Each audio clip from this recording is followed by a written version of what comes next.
Le 14 juillet, le peloton du Tour de France entrera dans le département de l'Hérault par les Cévennes pour arriver au Cap d'Agde. Conséquence, la circulation sera fortement perturbée, tout particulièrement sur le tronçon littoral. Nous, on conseille aux gens d'arriver surtout avant 10h, sur le Cap d'Agde et Marseille-en-Plage, ou après 19h. Dans ce créneau, la circulation ensuite sera pratiquement impossible. Des aires de repos seront installées si toutefois les automobilistes ne suivent pas les préconisations de la préfecture. Les communes vont ouvrir un certain nombre de sites d'accueil temporaires pour les véhicules, pour les automobilistes qui seraient bloqués.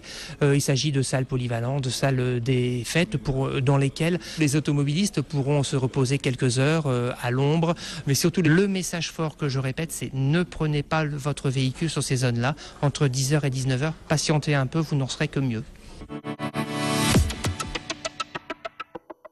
Les travaux de dédoublement de l'A9 débutent dès l'an prochain entre Fabrègues et Saint-Géniès-des-Mourgues. Sur 13 des 25 km du tracé, une nouvelle autoroute encadrera l'actuelle A9 réservée à terme au trafic local.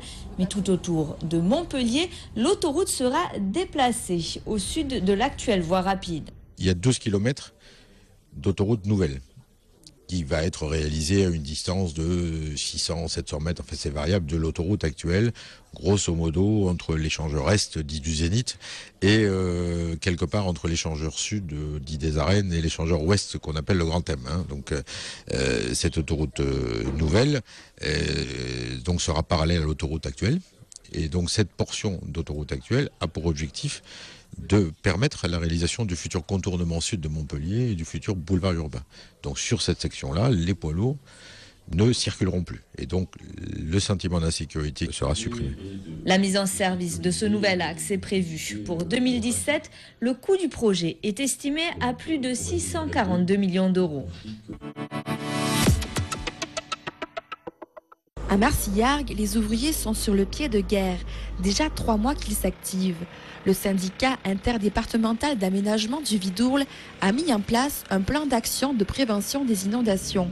Le but, renforcer la digue sur 1,8 km allant du cimetière au lieu-dit l'Oriole. Les premiers travaux, ça a été la phase de préparation, donc où on a débroussaillé, abattu tous les arbres qui étaient sur la digue, qui mettaient en danger cette digue, puisque tout ce qui est arbre dans un corps de digue, c'est à proscrire. Et après, donc, on a fait des terrassements de préparation pour permettre à l'atelier de battage de pales planches de démarrer. Plus de 90 communes du Gard et de l'Hérault ont adhéré au projet, chacune faisant partie du bassin versant. Une cotisation annuelle leur est demandée pour financer une partie des travaux. Cette année, c'est au tour de Marcillargues de bénéficier du plan Vidourle. On réalise réellement que ce sont des travaux de grande ampleur, d'une part par leur prix, puisque 5 millions de travaux, la mairie de Marcillargues n'aurait jamais pu les réaliser, et d'autre part par la sécurité que les habitants vont avoir. C'est une sécurité au maximum, quoi.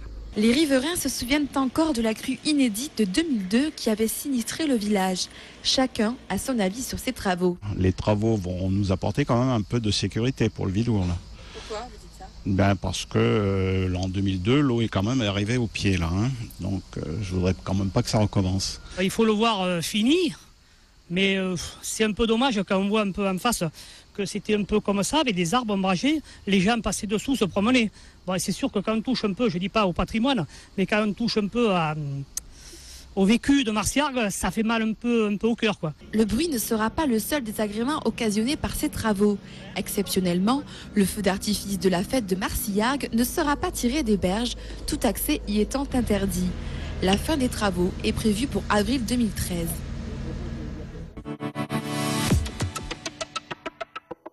Demain, la soirée sera placée sous le signe des étoiles et des étincelles. Pour nous en mettre plein la vue, les villes proposent chaque année des spectacles toujours plus flamboyants.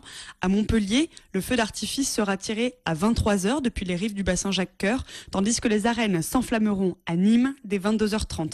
La fête nationale sera bien sûr animée par le traditionnel bal des pompiers.